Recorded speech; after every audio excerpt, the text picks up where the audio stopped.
So a couple more little voice techniques to help you be real and be authentic. Number one, tell the truth.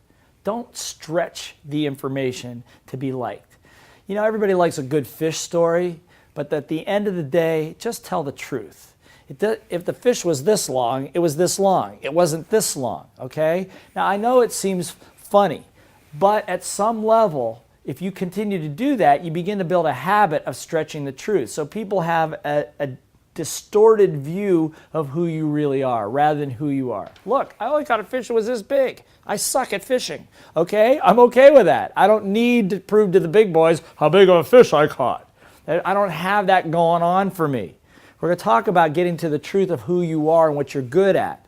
That's number one. Speak the truth. Don't stretch it. When you feel in your brain, when somebody says, well, I went to Paris, France for vacation. Well, when you have the desire, your little voice goes, well, I want to chime in and say, well, I went to a place similar. Don't do it. Shut up.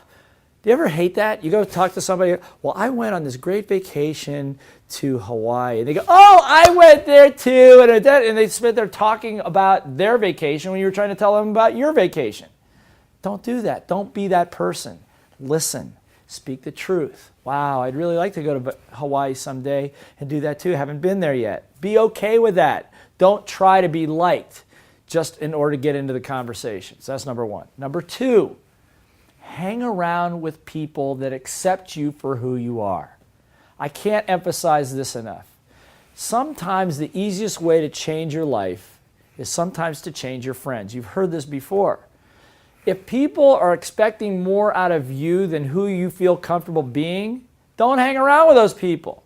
Now, I'm not saying that you've got to hang around with a bunch of losers. That's not what I'm talking about. Hang around with people that are motivated, going for their goals and going for what they want. That's okay, but be honest with who you are, because you know what? A true professional talking to a person who's truly honest about where they are and striving to be someplace where they want to be will always take them in, will always accept them. Don't think you got to be smarter than you are. I've had people in my programs that would not ask a question. Why? Because they were afraid that their question was not going to be smart enough, that they don't know enough to ask a good question. That's ridiculous. That's just your little voice having the need to look smart. My dear friend Robert Kiyosaki, as you know, I'm one of the Rich Dad advisors for many years. He says that A students have a very difficult time in life because they're so used to getting things right.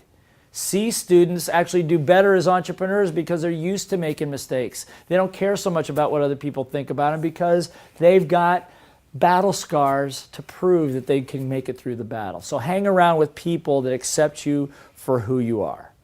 And the last thing is this, is to find out what it is you're really good at, which is we're going to talk about in the next section. Find out where you do your best work, where you are the most comfortable, and hang out there. Do the things that you do well, and be honest about the things that you don't do well. In the next section, I'm going to show you exactly how to do that.